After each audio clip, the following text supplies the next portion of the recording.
চলুন বন্ধুরা, এবার ফেরার পালা। কাশ্মীরি সংটা একটু শুনুন। একদম কাশ্মীরকে ছেড়ে যেতে মন করছে না, বিশ্বাস করুন। চলুন এখন কিছু ইম্পর্টেন্ট জিনিস শেয়ার করি, যেগুলো আমার অভিজ্ঞতা হয় ট্রাভেল করতে গিয়ে। আপনারা যারা কলকাতার থেকে কাশ্মীরের প্ল্যান করছেন, তারা কিভাবে শ্রীনগর থেকে কলকাতা বা কলকাতার থেকে শ্রীনগর ফ্লাইটে জার্নি করবেন। প্রথমেই বলি, যারা ফ্লাইটে জার্নি করার প্ল্যান করছেন তাদেরকে কলকাতার থেকে দিল্লি, দিল্লির থেকে শ্রীনগর প্ল্যান করতে হবে। এখন আমি যেহেতু শ্রীনগর থেকে ফিরছি এই ভিডিওটা, তাই শ্রীনগর থেকে দিল্লি, দিল্লি টু কলকাতা।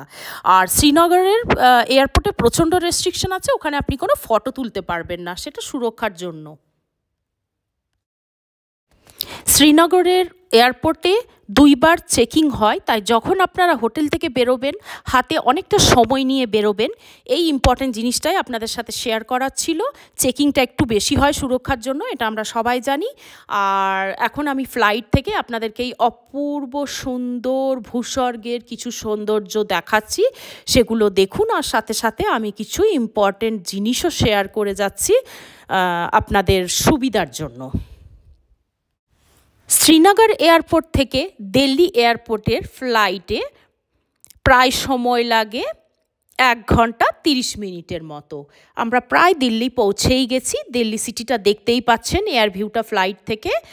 আর ফ্লাইটে ওজনের কিছু রেস্ট্রিকশন থাকে, আর হ্যান্ডব্যাগেও অনেক জিনিস আপনারা নিতে পারবেন না, তারও রেস্ট্রিকশন আছে, সেটাও আমি এখন শেয়ার করব। যে লাগেজটা আপনারা দিয়ে দেবেন চেক ইন করার পরে, সেই লাগেজের রেস্ট্রিকশন আছে 23 কেজি পার পারসন। আর একটা হ্যান্ডব্যাগ রাখতে পারেন সঙ্গে। সেই হ্যান্ডব্যাগে আপনাদেরকে অবশ্যই আইডিটা নিতে হবে। জম্মু কাশ্মীরে যে কোনো জায়গায় ট্রাভেল করতে গেলে আইডি লাগে। আপনার যে কোনো প্রয়োজনীয় জিনিস আপনি হ্যান্ডব্যাগে নিতেই পারেন, বাট ভীষণ রেস্ট্রিকশন থাকে। কোনো ধারালো অবজেক্ট বা 100 গ্রামের বেশি লিকুইড বা কোনো খাবার দাবার, এগুলো বেশি হ্যান্ডব্যাগে অ্যালাউ করে না। ওগুলো আপনাদেরকে ফেলে দিতে বলবে। ওখানে একটা ডাস্টবিন থাকে, যখন সিকিউরিটি চেক হয় ওখানে ফেলে দিতে বলে। অলমোস্ট আমরা দিল্লি এয়ারপোর্টে ল্যান্ড করেই গেছি শ্রীনগর থেকে। এখন এটা গিয়ে পার্কিংয়ে দাঁড়াবে এবং আমরা নেমে গেছি। এবার আমাদের ফার্স্ট কাজ আমাদের লাগেজ কালেকশন করা।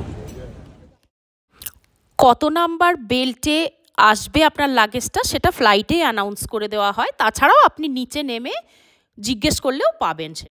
এবার আপনাদের দেখতে হবে আপনার ফাইনাল ডেস্টিনেশন। আমাদের ফাইনাল ডেস্টিনেশন দিল্লি নয়, তাই আমাদেরকে আবার যেতে হবে বোর্ডিং পাস নেওয়ার জন্য, আর লাগেজটা আবার দিতে হবে। আমরা দিল্লি থেকে কলকাতা যাব।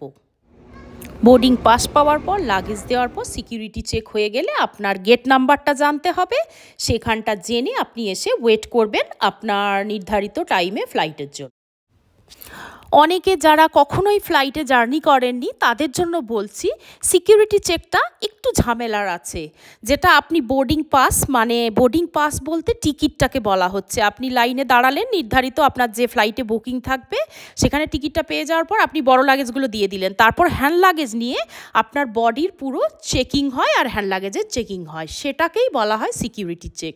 সেখানে আপনার জুতো, বেল্ট, হাতের ঘড়ি, সমস্ত কিছু, ল্যাপটপ, মোবাইল বার করে আপনাকে ট্রেতে দিতে হয়। তার মধ্যে দিয়ে সেই স্ক্যানিংয়ের ক্যামেরার মধ্যে দিয়ে স্ক্যানিং হওয়ার পরে আপনাকে যেতে দেয়। এরপর আপনি যে ফ্লাইটে যাচ্ছেন সেই ফ্লাইটের বাস এসে আপনাকে নির্ধারিত গেট থেকে পিক আপ করে ফ্লাইটের সামনে ছাড়বে এবং সেখান থেকে আপনি বোর্ডিং করবেন। অবশ্যই আপনার সিট নাম্বার অনুযায়ী বসবেন। সেখানে বসার পরে প্লেনটা টেক অফ করবে তার নির্ধারিত টাইমে। এখন যেমন আমার ফ্লাইটটা টেক অফ করছে দিল্লির থেকে কলকাতার উদ্দেশ্যে। তো অনেকগুলো স্টেপ আছে, বাট তেমন কিছু সমস্যার নয়। যদি আপনি প্রথমবারের জন্য ফ্লাই করেন, কোনো স্টেপ না বুঝতে পারেন, তাহলে ওখানে লোক থাকে, তাদেরকে আপনি জিজ্ঞেস করতে পারেন, তারা আপনাকে অবশ্যই হেল্প করবে। ফ্লাইটের টিকিটের বারে একটু আইডিয়া দিয়ে দিই। শ্রীনগর থেকে দিল্লি 5,000 থেকে স্টার্ট হবে, তবে এটা ডিপেন্ড করে রাশ বা অ্যাভেলেবিলিটি বা টাইমের ওপর।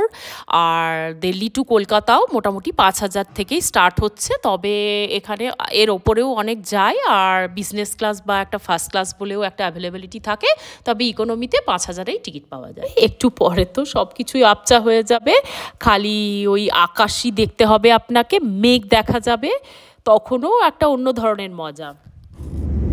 এই তো নাম করছিলাম মেঘ দেখা আকাশ দেখা, দেখছেন বলতে বলতেই এসে গেল মেঘ আর আকাশ। খাবার দাবারের বারে মে বলি, এখানে এয়ার ইন্ডিয়া থেকে খুব ভালো খাবার দেওয়া হয়েছিল, এটা টিকিটের মধ্যে ইনক্লুডেড ছিল।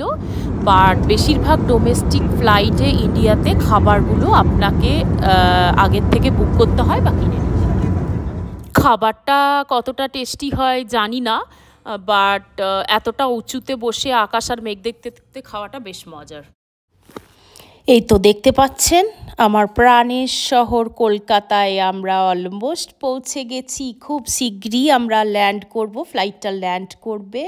বাহ, খুব ভালো লাগছে। এই তো আমরা ল্যান্ড করেই গেলাম কলকাতায়। তো আপনারা যারা কলকাতা থেকে কাশ্মীর যেতে চান তারা এয়ার ইন্ডিয়াতে ট্রাভেল করতে পারেন, এটা বেশ ভালো ফ্লাইট ইন্ডিয়ার মধ্যে। আর কলকাতা থেকে দিল্লি যাবেন, দিল্লির থেকে ফির শ্রীনগর, আর ফেরাটাও তো সেমই হবে, এটা বলার কোনো প্রয়োজনই। আপনারা আপনাদের পছন্দের যে কোনো এয়ারলাইন্স চুজ করতে পারেন। আমি যেহেতু এয়ার ইন্ডিয়ায় ট্রাভেল করেছি তাই আমার ভালো লেগেছে, তাই এটা বললাম। তো ওজনটাই হচ্ছে একটু মুশকিল করে লাগেজের, কোথাও ট্রাভেল করতে গিয়ে কিছু কিনতে গিয়ে খটকা লাগে।